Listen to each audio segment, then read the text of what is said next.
Hello বন্ধুরা, তো দেখো আজকে কি কি রান্না করেছি।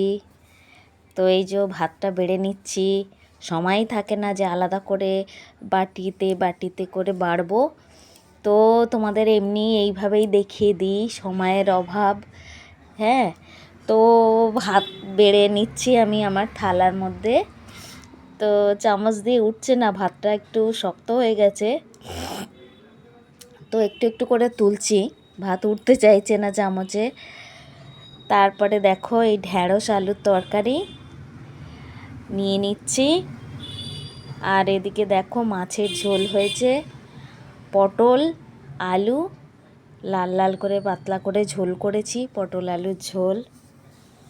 বাস আজকে এই দুটোই বন্ধুরা, বেশি কিছু রান্না করতে পারিনি। তো খুব খিদে পেয়ে গেছে। হ্যাঁ, তো তোমাদের এই দেখিয়ে দিচ্ছি। আর দারুণ দারুণ ঢ্যাঁড়স আলুর তরকারি, দারুণ।